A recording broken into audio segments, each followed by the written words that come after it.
Hi, my name is Rose. When I was 10, I found out that the woman I called Mom was actually my aunt. My biological mother had given me to her as an act of charity, since my aunt couldn't have children and my mom already had 3.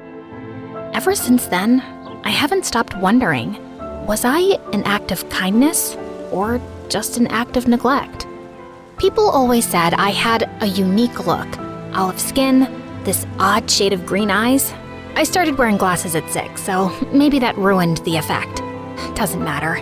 Let me just tell you up front. My life wasn't some wild adventure. Just me, drifting through school with a weirdly decent sense of humor, and a family situation no one could explain in one sentence. Now, my dad, God bless his midlife crisis, decided he wanted to be the next Steve Irwin. Not in a cute, let's volunteer at the zoo kind of way, but full-blown obsessed. Animal documentaries, snake facts at dinner, backyard traps to train my instincts. By the time I was 7, I could name more venomous reptiles than I could types of candy, which honestly explains a lot. So when Christmas rolled around, I didn't ask for Barbies or ponies or whatever other kids were crying about. I had one very specific, very non-negotiable wish. A snake. A real one. A snake? Absolutely not. But not just any snake. He's educational. So is watching a nature show. Why don't you print out a picture and hang it on your wall? His name is Venno. I already made a tank out of the rice cooker box. I'm not feeding it, I'm not touching it. And if it escapes, you're sleeping outside. I was that weird kid in school, obsessed with snakes, reptiles, and obscure animal facts. So no, I didn't have many friends. And honestly, I was fine with that. Apparently, not everyone else was. So, as you both know, Rose is different, and I think we should work together to help her make some friends. Well, you're saying it like there's something wrong with my daughter. Maybe all her classmates are just weird and stupid, and she doesn't want to be their friend. Honey. Mrs. McGill, I understand your frustration, but your daughter brought a snake to school, and she threw it at another student. Do you understand how dangerous that is? She threw it at Jessica, the little bully brat you should have suspended years ago? But no, let's go after the quiet, weird kid who minds her business and likes snakes. Look, I get what you're saying. I do. But this is our daughter. She'll stay like this until she grows out of it, hopefully. So please, don't call us in for these Dr. Phil meetings again. Come on, honey. That night, I did the only logical thing a lonely, misunderstood 11-year-old could do. I sneaked out to get a tattoo of Venno. But the guy at the shop called my parents before the needle even touched my skin. And yes, I got an earful the entire way home. Things stayed the same until I turned 17. And then, everything changed. I stumbled across this online ad for something called the Reptile Lovers Retreat. It was this once-a-year, deep in the jungle kind of event, a snake nerd paradise where people from all over the world camped out and swapped stories about their pet snakes and lizards. Next thing I knew, I was on a private jet for the first time in my life. Turns out, the whole retreat was organized by Matthew, a teenage billionaire with a thing for snakes, drama, and 5-star everything. He was the kind of guy who could throw a party mid-air like it was just another Saturday, and somehow make everyone feel like they belonged there. Nice tattoo. Thanks, bro. Got it last week. Finally. Been trying to get it for years. You look familiar. Have we met before? Oh, come on. Are guys still using that line? Is that, still a thing? What? You've been eyeing me since the party started. Well, yeah. You looked familiar. Haha, see? Classic move. Old but gold. Babe, what's so funny? Jessica? What the heck are you doing here? Existing? I'm here on a trip with my boyfriend. I'm not some weirdo snake girl who flies across the world just to hang out with reptiles. Take it easy, babe. Anyway, nice to meet you. Sir. Roser? She means loser. But yeah, that's me. I barely had time to process what was happening before the world tilted sideways. Like, literally. We were falling. Fast. Then, crash. Everything went black. Where am I? The world around me was buzzing, but somehow we all survived. We were bruised, shaken, and freaked out for sure, but no one was seriously hurt. Just a lot of stunned faces and a growing sense that we were officially in the middle of nowhere. My vision was a blur without my glasses, but I tried to keep my head in the game. Come on! Where's the signal? I don't think there's any service out here. What do you mean, no service, you stupid losers? How are we supposed to? All right, first things first. We need water. I'll look for a stream or anything nearby. Just stay here, don't panic, and for the love of snakes, don't wander off. We need to keep track of everyone and conserve energy until we know what we're dealing with. I'll come with you. Babe, it's so humid out here. You mean dangerous, yeah? Fine, I'll come with you. No way I'm letting you wander off alone with that ogre. I rolled my eyes, and the three of us started walking. My eyes started itching, and Matthew told me they looked red.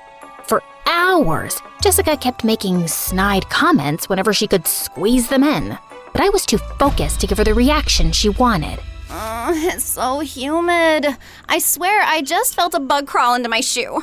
Welcome to the wilderness, babe. Why are you even on this trip, Matthew? You look like someone who's never even been outside a spa. Excuse you? I'm very outdoorsy. My family made me do survival camps every summer.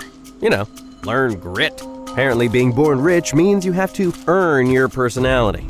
Hey Rose, remember in 5th grade when you brought that snake to school? You were running to the bathroom and it got out of your bag and you turned around to grab it, then peed your pants? I'm sure that didn't happen. Come on, Jess. Yes, it did. I remember because it was my 12th birthday that day. Wait, why were you 12 in 5th grade? Were you held back? I saw your passport. You're older than us. She wasn't held back.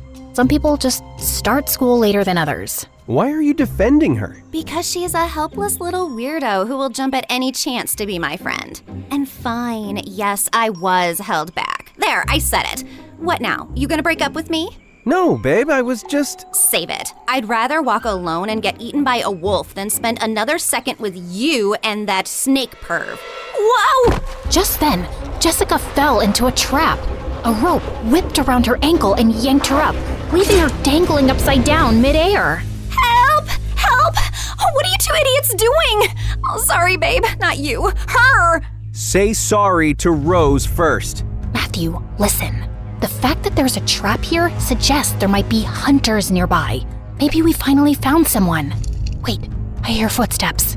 I'll be with you, Rose, after Jessica apologizes. Come on, Jess. I heard the footsteps getting closer, fast, so I climbed up a fallen tree trunk, crawled along the branch hanging above Jessica, and started cutting the rope, barehanded, then with my teeth. Matthew, behind you! I looked up.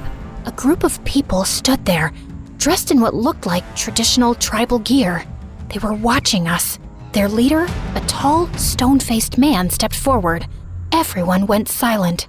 I awkwardly bit the rope one last time, and Jessica fell headfirst onto the ground with a thud. Ouch! And who are these people? Are they gonna save us or eat us for dinner? They didn't speak any English, and while Matthew tried to communicate with them, I noticed their leader staring at me. Then he took a step closer, and just like that, the whole group went still. Soboki Nina Hayame. He's looking at my snake tattoo. Then he turned to his people and said something in a language I didn't recognize.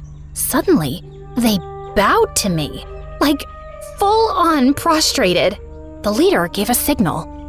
2 of them came over, lifted me onto their shoulders, and started chanting something as they carried me away. Matthew and Jessica followed in shocked silence. What are they saying? Shikboko Mayon Koslaki Fi. I think he said, I like the cut of your jib, kid. You've got guts. We were taken to the center of the tribe, where dozens of teepees circled around in open space. The leader climbed onto a rock and gave what felt like a heartwarming speech. I mean, it sounded heartwarming. Then again, I had no idea what he was actually saying. Once again, the entire tribe bowed down. A few of them stepped forward carrying a wooden chair, decorated with ribbons and colorful fabrics. They set it down, motioned for me to sit, and then lifted it up, carrying me like I was royalty. Why are they treating her like she's their god? They do think she's their god, Jessie. All hail our goddess Rose. I looked down at all these people, delighted to have me, at Matthew's proud smile and Jessica's jealous glare. And for the first time, I didn't see myself as an act of kindness or neglect or charity. I saw myself as a gift to humanity, or maybe a god. For starters, they placed me in a decorated teepee with round-the-clock security and women assigned to care for me. They bathed me in milk, washed my hair with oils that smelled like heaven, and fed me their best food. Every evening before sunset, they paraded me through the village on my chair and set me down at the center, where people lined up to kiss my hand and touch my feet, hoping for my blessings. Matthew and Jessica were given a separate teepee, way out on the edge of the tribe. I didn't speak to them for days. I only saw them from afar, where Jessica looked visibly annoyed. I knew they wanted to be saved, to go home, to call someone, but I figured that could wait. Besides, it's not like I could communicate with the tribe very clearly anyway. The tribe leader had a habit of presenting people to me during these blessing sessions, one person each day, so I could examine them and decide if they were worthy or pure. Naturally, I said yes to everyone. Who was I to judge? But one day, he brought me a young man, maybe in his early 20s. As he got closer, I caught a whiff of something unpleasant. Let's just say he didn't wipe well. I winced, just for a second. It wasn't dramatic, just a face. The leader's eyes widened immediately. He turned to his men and made a gesture, sharp and fast. Before I could say anything, they rushed in, grabbed the guy, and started dragging him away. He burst into tears, trying to crawl back, begging, looking right at me. He reached for my feet and cried harder. I stood up, trying to stop them. I stepped forward, blocking his path, trying to say something, anything. But the leader suddenly turned toward me and placed his hand on my shoulder. His eyes were cold, wide, steady. I froze and just stood there, watching them drag the crying men out of the clearing. And there was nothing I could do. For the next few days, I pretended to be sick so I wouldn't have to leave my bed. I just wanted to avoid those blessing sessions altogether. There was this girl, Huna. I eventually learned her name. She was assigned to be my personal assistant, but really, she was more like a babysitter. She barely left my side, day and night. Over time, I managed to learn a few words from her and teach her a few English ones too. Of course, I had to keep up the I'm sick act the whole time. You've been staring at the necklace for a while now, Huna. Do you like it? I wish I could give it to you. It's from my mom. My biological mom, actually. She gave it to me when I was 6, and even though I was too young to understand it back then, I remember thinking it was strange that my aunt would give me something so expensive. Oh, sorry, that's confusing. She was my aunt back then. When I turned 10, I found out she was actually my biological mother. She'd given me to her sister, my aunt, because she was poor and already had 3 kids, and her sister couldn't have any. I was angry and confused that day, but somehow I ended up pulling this necklace out of the drawer and putting it on. And ever since then, I haven't taken it off. Huna didn't respond. She just kept staring at the necklace. Sorry, girl, I can't give you this one. But here, take this bracelet. It's from Target, but it's cute. I'll give you the other bracelet if you like and subscribe and interact with this video so more people can see it and I become more famous. Huna gave me a side eye, but took the bracelet anyway. Just then, the leader barged in. He looked furious. Without saying a word, he grabbed Huna and pulled her to her feet. He started scolding her and pointing at me. My guess was that he figured out I was faking being sick and that Huna was covering for me. He tried to drag her out. I panicked. I didn't want her to get in trouble, especially not for me. I jumped up to stop him. The moment he saw me on my feet, his eyes widened. He shouted even louder at Huna. And I don't know what came over me, but I slapped him. He froze, stunned. For a few seconds, no one moved. Then he just turned around and walked out. Huna, I'll give you the necklace, but you've got to help me with something. Eventually, I managed to explain, at least partly, that I needed her to sneak Matthew and Jessica over to me. She looked hesitant, but after I gave her the necklace and pleaded for what felt like hours, she finally reluctantly agreed. That night, just before dawn, she stuffed them into the giant bags they usually use to carry firewood and placed the cart near my teepee's entrance. Matthew and Jessica snuck in quietly. You better get us out of here before I kick your butt, you little miserable smackhead. I wouldn't use miserable here, Jess. In case you haven't noticed, she's literally a god here. She's still a stupid loser to me, and don't you ever defend her again. You did it before, and you're doing it now. I'm warning you, Matthew. What are you gonna do, Jessica? We're stuck in the middle of some weird cult tribe, and this is what you're focused on? Belittling Rose? What has she ever actually done to you? It's okay, Matthew. Thanks, but let's just focus. We need to figure out how we're getting out of here. Oh, now you care about us? Do you have any idea what we've been through? We wake up at dawn, get sent to the mountains to hunt, whatever that means, and then we're out in the fields all afternoon. All we get to eat is plain rice and dry corn, while you're here eating fish and meat and bathing in milk like some freaking goddess. You're letting this whole thing get to your head, maybe because deep down you know how worthless and dirty you are. Just a smug little snake-loving mutt. Jessica, enough! Cut it out, all right? Huna sensed something was wrong. She stepped in, trying to gesture for Jessica to calm down. Oh, what do you want now? Instead of standing there like some useless statue, why don't you go fetch us something decent to eat, huh? Food, stomach, hunger, food! You hear that? She shoved Huna toward the entrance.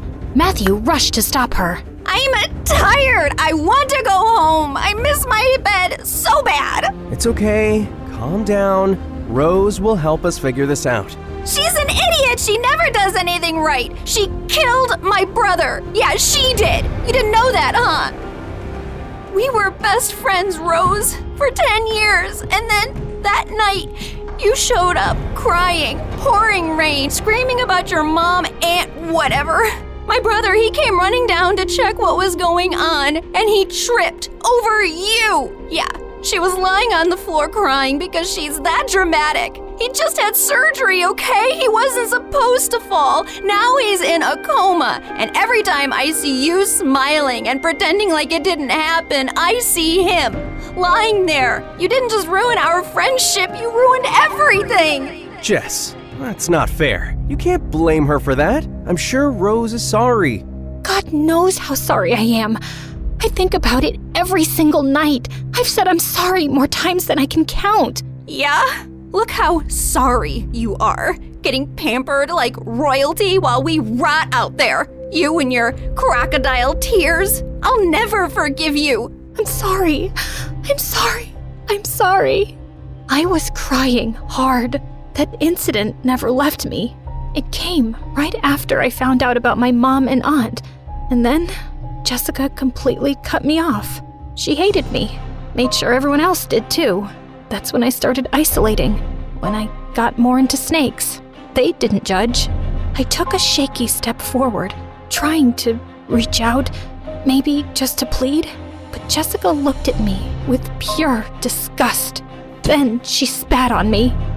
Don't you dare touch me, you pathetic little freak! She stormed off. Matthew tried to whisper-shout after her, but she was already gone. He followed a second later. I stood there, wiped her spit off my cheek, and blinked my last tear away. The next day, during the blessing ceremony, the leader brought forward a few villagers like usual, but I didn't even look at them. I shook my head. He stopped, looking confused. I scanned the crowd. Then slowly, I raised my hand and pointed at Jessica. The crowd turned to look at her. Jessica didn't move. Her eyes locked on mine, wide and panicked. Her face went pale. You wouldn't dare, Rose. The leader ordered his men to bring her forward. She didn't resist. She walked with them, calm, composed, almost proud. When she got closer, she looked straight into my eyes, cold, like she was daring me. What are you going to do, Rose? So now I'm just Rose, not a pathetic loser anymore? She didn't say a word, just stared. But her eyes were saying, do the right thing. I looked at the leader and gave the signal to take her away. No, please, stop! Rose, tell them to stop! He tried to run toward us, but a few of the men held him back as Jessica walked away silently, without a fight, never once looking back. That night, I sat in my teepee with the worst headache of my life. My eyes were burning. I'd already kicked Huna out because I needed a break. Some rest without someone hovering around me like I was prey. Just then, Huna tiptoed back in, dragging Matthew by the ear. Oh, Bucky Anime! Shokomuhene! Matthew, why were you outside walking around my teepee? Do you know how dangerous that is? Good evening, Rose. Couldn't have a bad one if I tried. I needed to talk to you, and I didn't know how. Ow! Seriously, tell her to let go of my ear. If you're here to talk about Jessica, save it. She got what she deserved. I've been silent enough. I get your pain, I really do, but she's been through a lot too. I mean, I wanted to break up with her, but ow! What is her hand made of, metal? It's okay, Huna. You can let go of his ear now. I was gonna break up with her before the trip, but her dad asked me to wait. He's a friend of my dad's. Said she wasn't doing well, that this trip might help. Her therapist thought nature would fix things, I guess. She's all he's got. I just wanted to get her back safe. All of us. Boo and who? Come on, Rose, show empathy. Her going through stuff doesn't mean everyone else has to suffer for it. Her therapist should have taught her not to be a jerk, not to go out and connect with the trees. Now, if you don't mind, it's time for my nap. Huna pushed him toward the exit. Wait, Huna, right? Here, I picked this flower for you. Thought it looked cool. I've never seen anything like it. Huna clutched her chest, visibly touched, then promptly threw the flower away. Shokuri! It's poisonous, you idiot. Now get out. Huna gave him one last glare and dragged him out. That night, we had one of the biggest ceremonies yet. A celebration marking the night of arrival. A sacred tradition passed through generations, where they believed a god would descend from the sky to guide them. Apparently, I was that god. At one point, I noticed a kid staring at me with hatred. It was the first time I'd seen that kind of look directed at me here. Huna caught the tension. From what I could gather, the man they dragged away during the last blessing was his father. I was so tired of people blaming me for things that were completely out of my control. I mean, I was sorry it happened, but it wasn't my fault. Not really. So I stuck my tongue out at the kid. He hid behind his mom. A few moments later, the men came to carry my chair for some ritual. They lifted me high into the center of the gathering.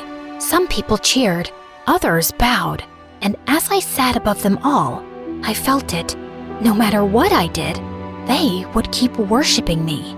Even that boy from earlier had been pushed forward by his mom to join the celebration. Funny how I was someone's discarded kid. Now I'm someone's god. I still don't know which one hurts more. The boy stared straight at me. Then he pointed behind him. I followed the direction he pointed, half expecting nothing. But then, completely unrelated, I saw a glow. The glow was faint at first, but it quickly grew into visible flames, rising higher and spreading fast through the dark. I raised my hand and pointed, and the music slowly faded as people turned to look. Then came the gasps, and the shouting followed soon after. Panic broke out, and someone rushed to carry me away to safety. The next morning, smoke still hung in the air. Half the village was reduced to skeletons of ash and cinder. And yet, no one cried. Instead, they moved with an eerie calm, lining up in silence, carrying the last of their grain, jewelry, hand-carved trinkets, all for me, for their goddess. Children clutched burned dolls. Old women limped barefoot across blackened earth, as if none of it mattered. As long as I was safe, they would have done anything I asked. Anything. And for a second, I didn't hate that. That scared me more than the fire. How can I be a goddess if I can't even help them? I'm just an idiot, like Jessica always says. I attract chaos everywhere I go. The leader had dragged me away the moment he saw the flames. While others burned, he made sure I was untouched and adored. Now he stood beside me, perfectly clean, arms folded, like nothing had happened. Why isn't anyone upset? Just then, the leader spotted a woman near the back of the line, clutching something under her clothing. His face darkened. He barked something in his language and pointed at her. She froze, then slowly stepped forward, shaking. From beneath her clothing, she pulled out a small bundle of dried herbs and placed it at my feet. Her child clung to her side, coughing quietly. "No, keep it. It's yours. You need it for your child." I tried to hand it back, but the leader yanked it from my hands and gave it to his men. He pointed at my hair, then nodded approvingly, muttering something about the herbs, as if they were meant for me, as if some miracle hair treatment was more important than a sick child. What is wrong with you? These people lost everything, and all you care about is them giving me things? What am I gonna do with all this stuff? What kind of leader are you? Just then, I spotted Jessica in the crowd and ran to her. Are you okay? Why do you care? If you must know, I was assigned to clean the poop hole. Guess the fire saved me. Never thought fire could be a blessing, but here we are. We need to find a way off this island, Rose. I know, but we can't just leave them like this. We have to help them. Well, gee, isn't that wonderful? Help yourself first, Rose. Before I could respond, the leader started shouting orders, telling the villagers to rebuild. No rest, no mourning, just obedience. First we were asking how we'd survive the jungle. Now I'm wondering how we survive him. His men approached me again. I knew what that meant. Back to the teepee. Back to playing goddess. I didn't resist.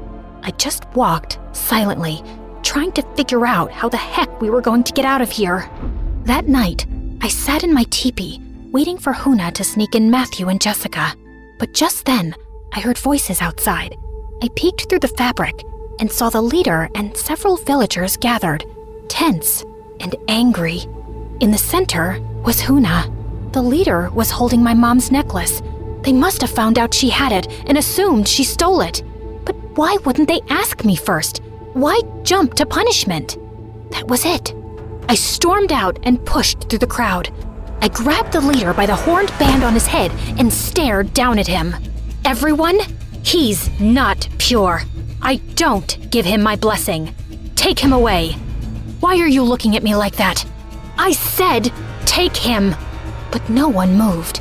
They all looked down, and then, quietly, so did he, his chin dipping just slightly, like he'd expected this, like he knew they would choose him over me, even now. So who do you fear now, God or man?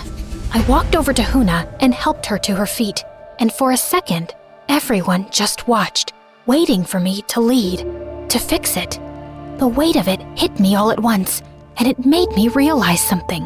Maybe my biological mom didn't give me away because she didn't love me.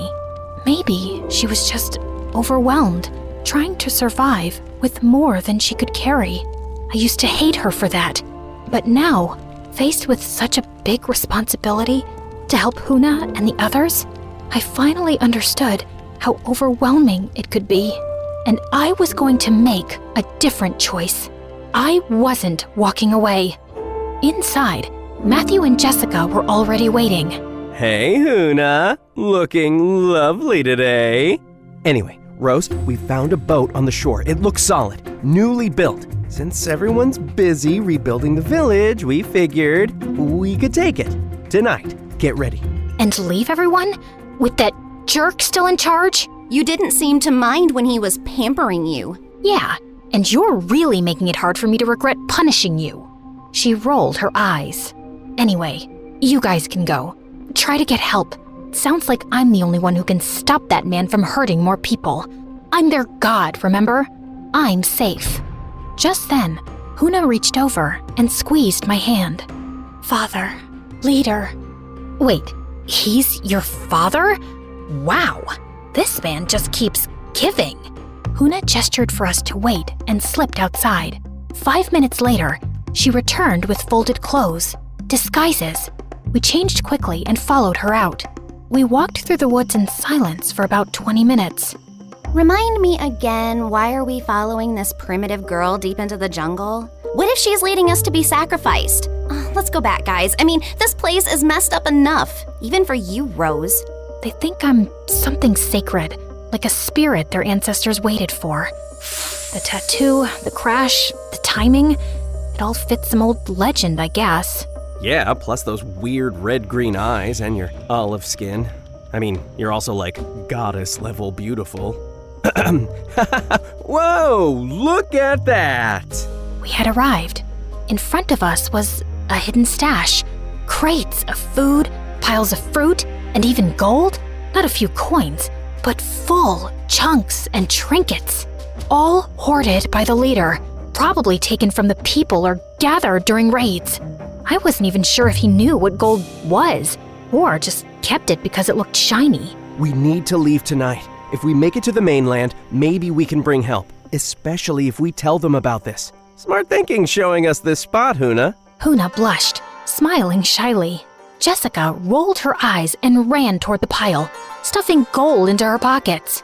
If I'm gonna die in the ocean, I might as well die rich. I'm staying. I'll help these people. Or die trying. Just then, I spotted something. Movement. A snake slithering behind Jessica. I lunged, grabbed it, and flung it into the woods. It was right behind you. Are you okay? Yeah, I'm okay. Thanks, Rose. I gave her a small, tired nod. Come on, let's move. We've got some escaping to do. Why are you so excited about this? You do realize it's not one of your yacht trips, right? Yeah, and I was sent to jungle camps before I even learned how to shave. My dad called it Character building. character and mosquito bites. We get it. You're rich but humble. Very Disney Prince of you. The three of us laughed, and we kept walking toward the shore. Are you guys sure about this? More than ever. And I want to say something. I think I'm sorry for blaming you all these years. Look at me now, facing death and holding on to the thing that kept me bitter. Great speech. Now let's move on, babe. Don't babe me. I know you've been planning to leave me since forever. Just waited because you felt sorry for me. Pray I don't kill you on the way. Or maybe I will. Therapy is all about release, right? Hey, Huna, take care, all right? And then, to everyone's surprise, Huna hugged him. What was that? Seriously, what was that? What can I say? Everyone loves me, tribal or not. The next morning, I didn't wait for anyone to carry me out. I stepped out of my teepee on my own, hair tied up, eyes tired but clear. The sky was still gray with ash, but the smell of smoke had dulled overnight. All around me, people were back to working, repairing what they could with what little they had. They didn't look up when I passed. No one bowed. Maybe they were tired of pretending. Maybe I was too. I walked up to the group building a new shelter frame and rolled up my sleeves. Where do I start? Before anyone could answer, the leader stormed over, his expression tight. Tako mohana. Biki hana so. He pointed toward my teepee. It was clear. He wanted me to go back, to sit on my chair, to play the part again. No, I'm not going back. He stepped closer, his eyes narrowing. You want a goddess? Fine. But what good is a goddess who sits around while her people rebuild the world? I'm not above them. I'm one of them. And if I stay, I help. He didn't answer, just stared for a long time. Then, without a word, he turned and walked away. That was the last time he tried to stop me. Over the next few days, I did everything I could. I carried water buckets on my back, helped tie wooden beams with vine rope, sat with the old women, and learned how they cooked with next to nothing.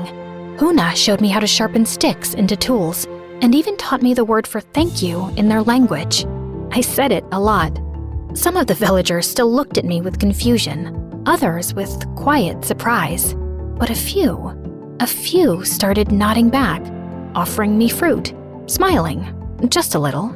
It was a slow shift, but it was real. This is how freedom is made. Working together, sharing what we have.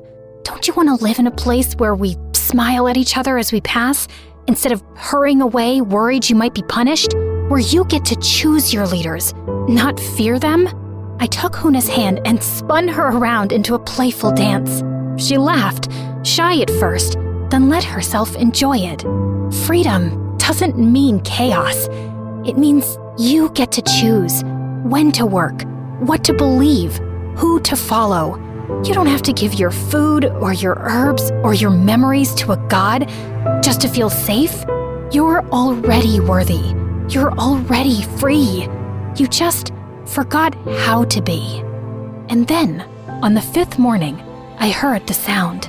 A low hum at first, then louder, unmistakable. A helicopter. I dropped the woven basket I was holding and ran. Others followed behind me, some hopeful, some scared. We burst out of the trees just in time to see it land in the open field beyond the village. Doors swung open. Medic stepped out first. Then 2 people ran past them. My dad and my mom. And behind him, her, my biological mother. I froze. She ran to me first, arms wide, eyes brimming.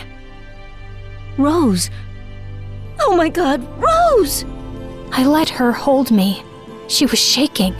I didn't know what to say, so I said nothing. I just let her cry into my shoulder. Eventually, the rescue crew tried to approach the villagers. They offered help, food, clean water. Some of the villagers nodded politely, but backed away. Others disappeared into the trees. They didn't want saving, not from strangers. I didn't blame them. Before we left, the leader and Huna approached me one last time. I stepped forward and hugged her tightly, burying my face in her shoulder. Come with me. You don't have to stay here. You can go to school, dance when you feel like it, be away from him, be free. But she gently pulled away and gave me a small, sad smile before stepping back beside her father. I wanted to scream at her, tell her to run while she could, but I didn't, because deep down, I knew what it felt like to still need the person who failed you. I reached back into my bag and took out my mother's necklace. I pressed it into Huna's hand and closed her fingers around it. She blinked at me, stunned. It's yours now. The leader held something out, a single, rough chunk of gold. I stared at it for a long moment, then slipped it into my bag. I'd never say where it came from. Some things deserve to stay buried, but some people, even the broken ones, deserve the right to choose what freedom means to them. Man, I'd kill to live this life. Freedom at its finest.